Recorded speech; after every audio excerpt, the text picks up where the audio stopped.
ಯಾಕೆಂದರೆ ಎಲ್ಲ ಪ್ರೀತಿಗೆ ಪಾತ್ರರಾಗಿರ್ತಕ್ಕಂಥ ನಮ್ಮ ವ್ಯಕ್ತಿ ಅಂದರೆ ಅವರೇ ಜಿ ಸುರೇಶ್. ಜಿ ಸುರೇಶ್ ಬಹಳ ಆತ್ಮೀಯ ಮಿತ್ರರು. 55 ವರ್ಷಗಳ ಕಾಲ ಅವರೊಂದಿಗೆ ಒಡನಾಟ ಇಟ್ಟುಕೊಂಡು ರಾಯಚೂರಿನ ಸುರೇಶ್ ಅವರು ನಮ್ಮ ಬೆನ್ನೆಲುಬಾಗಿ ನಿಂತಿದ್ದರು.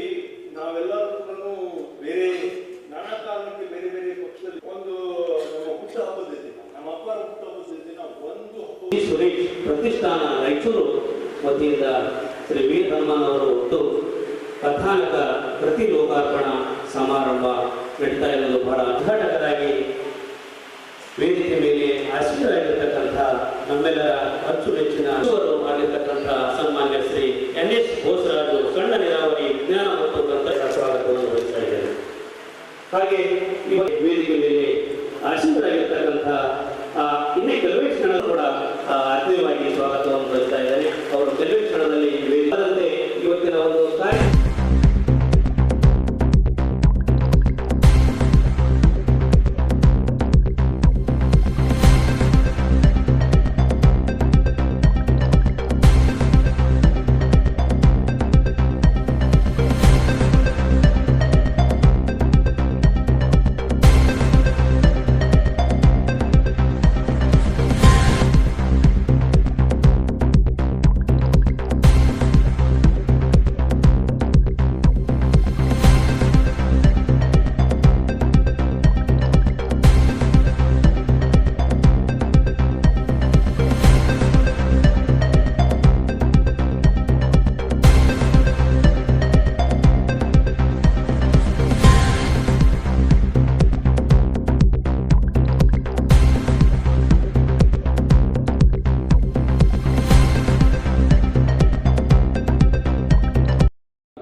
ವೀರ ಹನುಮಾನ್ ಅವರು ಅವರ ಸಂಬಂಧಗಳನ್ನು ಹೇಳಿದ್ದಾರೆ.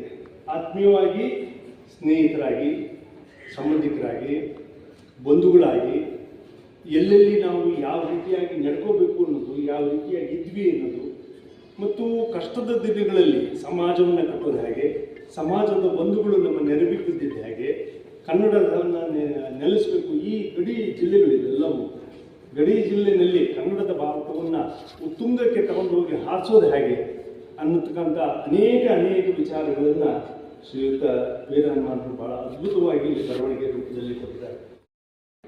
ಆರ್ಥಿಕವಾಗಿ ನಾವು ಸ್ವಲ್ಪ ಮೇಲು ಕೆಳಗೆ ಇರಬಹುದು, ಆದರೆ ಆತ್ಮೀಯವಾಗಿ ನನ್ನ ಹೃದಯ ಎಲ್ಲ ದುಃಖಗಳು ಒಂದೇ, ನಾವೆಲ್ಲರೂ ಒಂದೇ ಅಂತಕ್ಕಂಥ ಭಾವನೆ ಮೇಲೆ ಈ ಕೃತಿಯನ್ನು ಬರೆದಿದ್ದಾರೆ. ಅದೇ ಆತ್ಮಬಂಧು ಅಂತ ನಾನು ಭಾವಿಸಿದ್ದೇನೆ.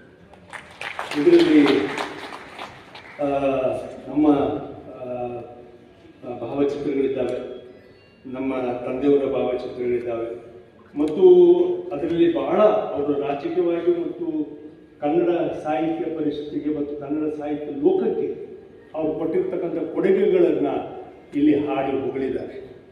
ಹಾಗಾಗಿ ಈ ಕೃತಿ ಒಂದು ಸರಿ ಓದಿದರೆ, ಈ ಕೃತಿಯನ್ನು ಓದಿದರೆ ಒಬ್ಬ ಮನುಷ್ಯ ಎಷ್ಟು ಸಾಧನೆಯನ್ನು ಮಾಡಬಹುದು, ಅವರು ಇನ್ನೂ ಕೂಡ ಇದ್ದಿದ್ರೆ ಎಷ್ಟು ಸಾಧನೆಯನ್ನು ಮಾಡಬಹುದು, ಎಷ್ಟು ಸಾಧನೆಯನ್ನು ಮಾಡಬಹುದಿತ್ತು.